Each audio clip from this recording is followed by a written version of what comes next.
श्री साई सच्चरित्र अध्याय 2 ग्रंथ लेखन का ध्येय। कार्यारंभ में असमर्था और साहस, गर्मा गर्म बहस, अर्थपूर्ण उपाधि हेमाड़ पंथ, गुरु की आवश्यकता। गत अध्याय में ग्रंथकार ने अपने मौलिक ग्रंथ श्री साई सच्चरित्र में उन कारणों पर प्रकाश डाला था जिनके द्वारा उन्हें ग्रंथ रचना के कार्य को आरंभ करने की प्रेरणा मिली। अब वे ग्रंथ पठन के योग्य अधिकारियों तथा अन्य विषयों का इस अध्याय में विवेचन करते हैं। ग्रंथ लेखन का हेतु। किस प्रकार विसूचिका यानी हैजा के रोग के प्रकोप को आटा पिसवाकर तथा उसको ग्राम के बाहर फेंकवा कर रोका तथा उसका उन्मूलन किया। बाबा की इस लीला का प्रथम अध्याय में वर्णन किया जा चुका है। मैंने और भी लीलाएं सुनी जिनसे मेरे हृदय को अति आनंद हुआ और यही आनंद का स्तोत्र काव्य रूप में प्रकट हुआ। मैंने यह भी सोचा कि इन महान आश्चर्ययुक्त लीलाओं का वर्णन बाबा के भक्तों के लिए मनोरंजक एवं शिक्षाप्रद सिद्ध होगा तथा उनके पाप समूल नष्ट हो जाएंगे। इसीलिए मैंने बाबा का पवित्र गाथा और मधुर उपदेशों का लेखन प्रारंभ कर दिया। श्री साई की जीवनी न तो उलझनपूर्ण है और न ही संकीर्ण ही, वरन सत्य और आध्यात्मिक मार्ग का वास्तविक दिग्दर्शन कराती है। कार्य आरंभ करने में असमर्था और साहस। श्री हेमड़पंत को यह विचार आया कि मैं इस कार्य के लिए उपयुक्त पात्र नहीं हूँ। मैं तो अपने परम मित्र की जीवनी से भी भली भांति परिचित नहीं हूँ और ना ही अपनी प्रकृति से। तब फिर मुझ सरिका मूढ़मती भला एक महान संत पुरुष की जीवनी लिखने का दुस्साहस कैसे कर सकता है। अवतारों की प्रकृति के वर्णन में तो वेद भी अपनी असमर्थता प्रकट करते हैं। किसी संत का चरित्र समझने के लिए स्वयं को संत होना नितांत आवश्यक है। फिर मैं तो उनका गुणगान करने के सर्वथा अयोग्य ही हूँ। संत की जीवनी लिखना एक महान कठिन कार्य है जिसकी तुलना में सातों समुद्र की गहराई नापना और आकाश को वस्त्र से ढकना भी सहज है। यह मुझे भली भांति ज्ञात था कि इस कार्य का आरंभ करने के लिए महान साहस की आवश्यकता है और कहीं ऐसा ना हो कि 4 लोगों के समक्ष हास्य का पात्र बनना पड़े। इसीलिए श्री साई बाबा की कृपा प्राप्त करने के लिए मैं ईश्वर से प्रार्थना करने लगा। महाराष्ट्र के संत श्रेष्ठ श्री ज्ञानेश्वर महाराज का कथन है कि संत चरित्र के रचयिता से परमात्मा अति प्रसन्न होता है। तुलसीदास जी ने भी कहा था कि साधु चरित शुभ सरिस कपासु निरस विशद गुणमय फल जासु जो सही दुख पर छिद्र दुरावा वंदनीय जेही जग जस पावा।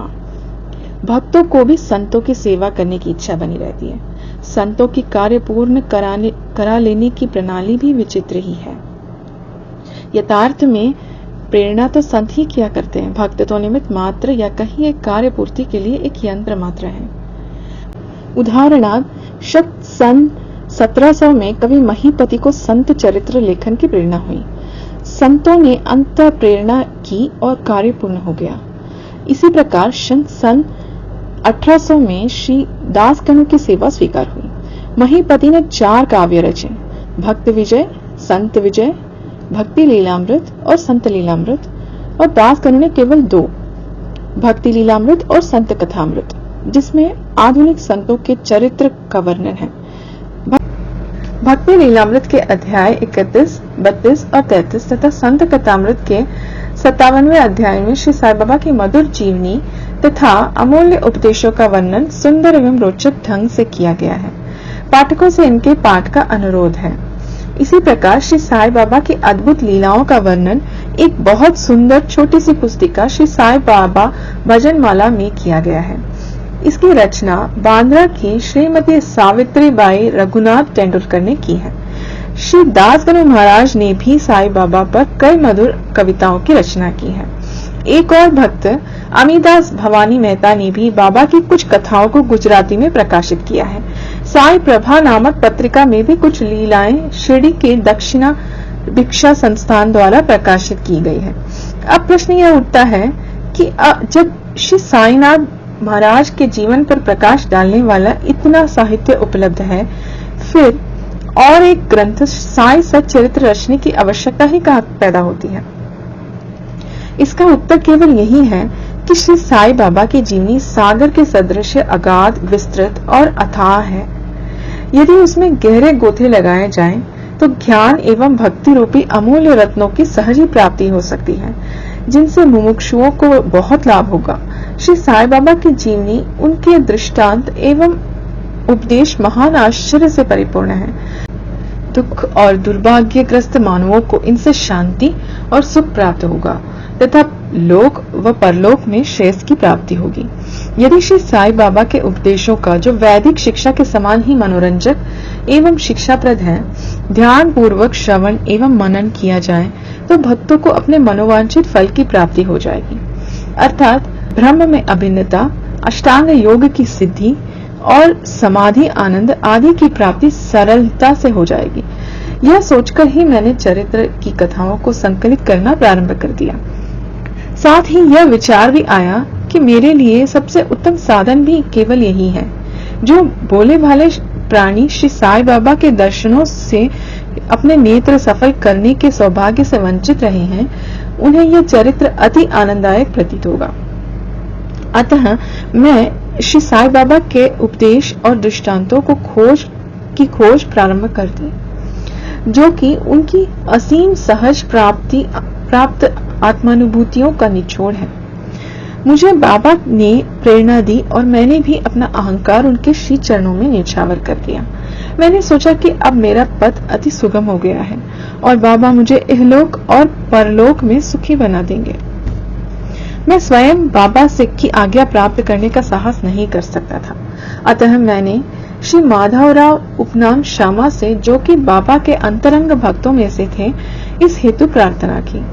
उन्होंने इस कार्य के निमित्त श्री साईं बाबा के से विनम्र शब्दों में इस प्रकार प्रार्थना की कि ये अन्ना साहेब आपकी जीवनी लिखने के लिए अति उत्सुक हैं, परंतु आप कृपया ऐसा न कहना कि मैं तो एक फकीर हूँ और मेरी जीवनी लिखने की आवश्यकता ही क्या है।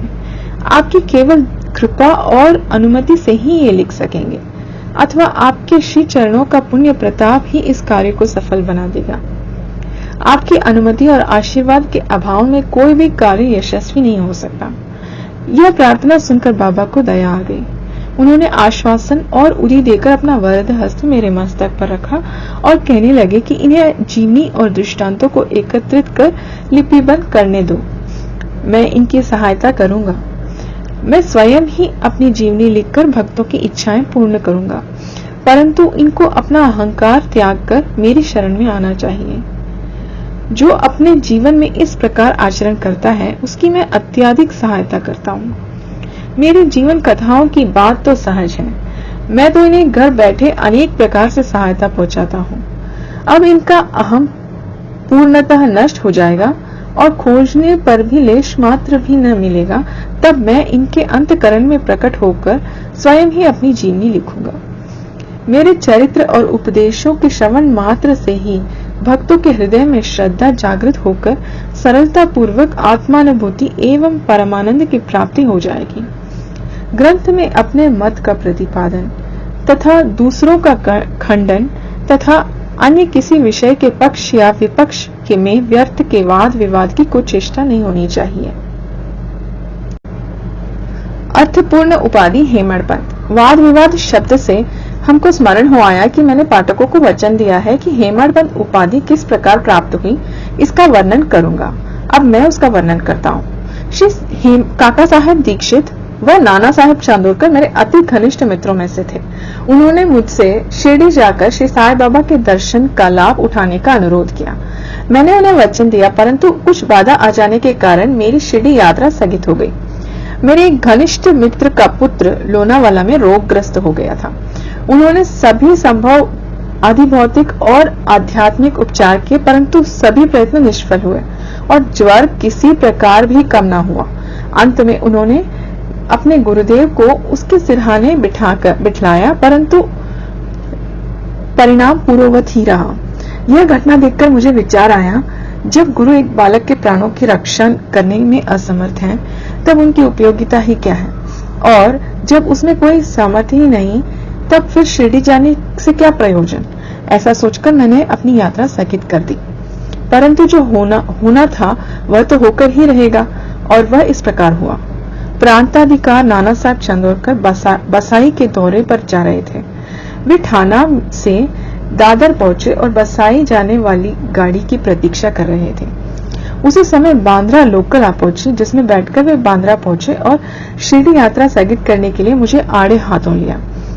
नाना साहब का तर्क मुझे उचित और सुखदायी प्रतीत हुआ और इसके फलस्वरूप मैंने उसी रात्रि शिरडी जाने का निश्चय किया और सामान बांधकर शिरडी को प्रस्थान कर दिया। मैंने सीधे दादर जाकर वहां से मनमाड़ की गाड़ी पकड़ने का कार्यक्रम बनाया।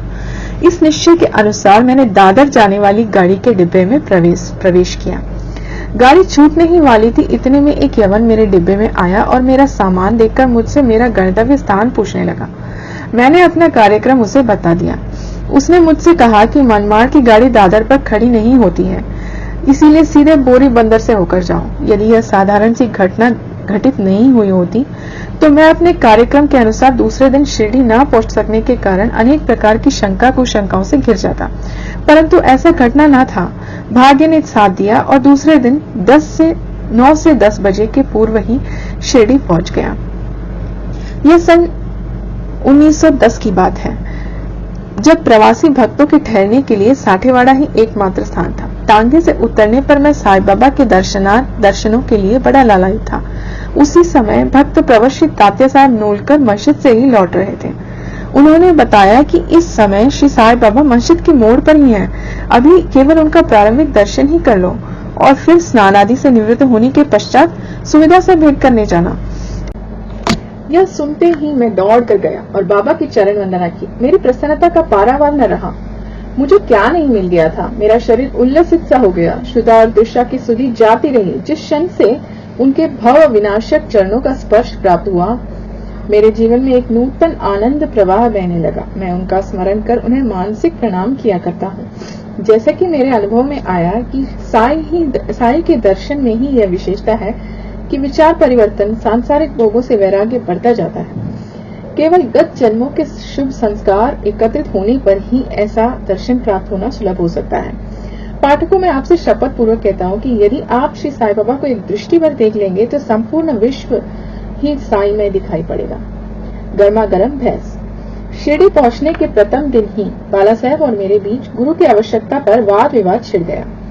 मेरा मत था कि स्वतंत्रता त्याग कर पराधीन क्यों होना चाहिए तथा कर्म करना ही पड़ता है। जब कर्म करना ही पड़ता है तब गुरु की आवश्यकता ही कहाँ रही। प्रत्येक को पूर्ण प्रयत्न कर स्वयं को आगे बढ़ाना चाहिए। गुरु शिष्य के लिए करता ही क्या है, वह तो सुख से निद्रा का आनंद लेता है। इस प्रकार मैंने स्वतंत्रता का पक्ष लिया और बाला साहब ने प्रारब्ध का। उन्होंने कहा कि जो विधि लिखित है वह तो घटित होकर रहेगा। उसमें उच्च कोटि के महापुरुष भी असफल हो गए। कहावत है, मेरे मन कुछ और है, विधाता के कुछ और। फिर परामर्श युक्त शब्द में बोले, भाई साहब, ये निरी विद्वता छोड़ दो। यह अहंकार तुम्हारी कुछ भी सहायता नहीं कर सकेगा। इस प्रकार दोनों पक्षों के खंडन मंडन में लगभग 1 घंटा व्यतीत हो गया और सदैव की बात ही कोई निष्कर्ष न निकल सका। इसीलिए तंग और विवश होकर विवाद स्थगित करना पड़ा। इसका परिणाम यह हुआ कि मेरी मानसिक शांति भंग हो गई और मुझे अनुभव हुआ कि जब तक घोर दैहिक बुद्धि और अहंकार न हो तब तक विवाद संभव नहीं। वस्तुतः यह अहंकार ही विवाद की जड़ है। जब अन्य लोगों के साथ मैं मस्जिद गया तब बाबा ने काका साहब को संबोधित कर प्रश्न किया कि साठेवाड़ा में क्या चल रहा था, किस विषय में विवाद था। फिर मेरी ओर दृष्टिपात कर बोले कि इन हेमड़पन ने क्या कहा। ये शब्द सुनकर मुझे बहुत अचंभा हुआ। साठेवाड़ा और मस्जिद में पर्याप्त अंतर था। सर्वज्ञ या अंतर्यामी हुए बिना बाबा को विवाद का ज्ञान कैसे हो सकता था। मैं सोचने लगा कि बाबा हेमड़पंत के नाम से मुझे क्यों संबोधित करते हैं। यह शब्द तो हेमाद्री पंत का अपभ्रंश है। हेमाद्री पंत देवगिरी के यादव राजवंशी महाराजा महादेव और रामदेव के विख्यात मंत्री थे। वे उच्च कोटि के विद्वान, उत्तम प्रकृति और चतुर्वर्ग चिंतामणि और राज्य प्रशस्ति जैसे उत्तम काव्यों के रचयिता थे। उन्होंने ही हिसाब किताब रखने की नवीन प्रणाली का आविष्कार किया था और बही खाते की पद्धति को जन्म दिया था। और कहा मैं इसके विपरीत एक अज्ञानी, मूर्ख और मंदमती हूँ। अतः मेरी समझ में यह न आ सका कि मुझे इस विशेष उपाधि से विभूषित करने का क्या तात्पर्य है। गहन विचार करने पर मैं इस निष्कर्ष पर पहुंचा कि कहीं मेरे अहंकार को चूर करने के लिए ही तो बाबा ने इस अस्त्र का प्रयोग नहीं किया। ताकि मैं भविष्य में सदैव के लिए निराभिमानी एवं विनम्र हो जाऊं? अथवा कहीं यह मेरे वाक चातुर्य के उपलक्ष्य में मेरी प्रशंसा तो नहीं? भविष्य पर दृष्टिपात करने से प्रतीत होता है कि बाबा के द्वारा हेमड़पंत की उपाधि से विभूषित करना कितना अर्थपूर्ण और भविष्य गोचर था। सर्वविदित है कि कालांतर में दाभोलकर ने श्री साई बाबा संस्थान का प्रबंध कितने सुचारू एवं विद्वतापूर्ण ढंग से किया था, हिसाब किताब आदि कितने उत्तम प्रकार से रखे तथा साथ ही साथ महाकाव्य साई सच्चरित्र की रचना भी की।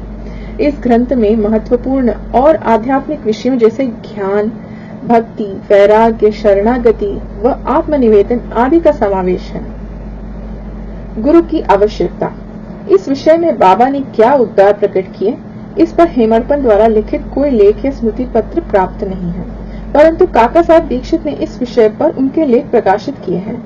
बाबा से भेंट करने के दूसरे दिन हेमड़पंत और काका साहब ने मस्जिद में जाकर लौटने की अनुमति मांगी। बाबा ने स्वीकृति दे दी। किसी ने प्रश्न किया, बाबा कहाँ जाएं? उत्तर मिला, ऊपर जाओ। प्रश्न, मार्ग कैसा है? बाबा, अनेक पंथ हैं, यहाँ से भी एक मार्ग है, परंतु यह मार्ग दुर्गम है तथा सिंह और भेड़िए भी मिलते हैं। काका साहब, यदि पथ प्रदर्शक भी साथ हो तो? बाबा, तब कोई कष्ट नहीं होगा। पथ प्रदर्शक तुम्हारी सिंह, भेड़िए और कंदकों से रक्षा कर तुम्हें सीधा निर्दिष्ट स्थान पर पहुंचा देगा, परंतु उसके अभाव में जंगल में मार्ग भूल जाने और गड्ढे में गिर जाने की संभावना है। दाभोलकर भी उपयुक्त प्रसंग के अवसर पर वहां उपस्थित थे। उन्होंने सोचा कि जो कुछ बाबा कह रहे हैं वह गुरु की आवश्यकता क्यों है, इस प्रश्न का उत्तर है। उन्होंने सदा के लिए मन में गांठ बांध ली कि अब कभी इस विषय पर विवाद नहीं करेंगे कि स्वतंत्र या परतंत्र व्यक्ति आध्यात्मिक विषयों के लिए कैसा सिद्ध होगा। प्रत्युक्त इसके विपरीत यथार्थ में परमार्थ लाभ केवल गुरु के उपदेश पालन में ही निहित है। इन उपदेशों का वर्णन मूल काव्य ग्रंथ के इसी अध्याय में किया गया है, जिसमें लिखा है कि राम और कृष्ण महान अवतारी होते हुए भी आत्मानुभूति के लिए राम को अपने गुरु वशिष्ठ और कृष्ण को अपने गुरु संदीपनी की शरण में जाना पड़ा था। इस मार्ग में उन्नति प्राप्त करने के लिए केवल श्रद्धा और धैर्य यही दो गुण सहायक हैं। श्री सद्गुरु साईनाथ अर्पणमस्तु। शुभम भवतु।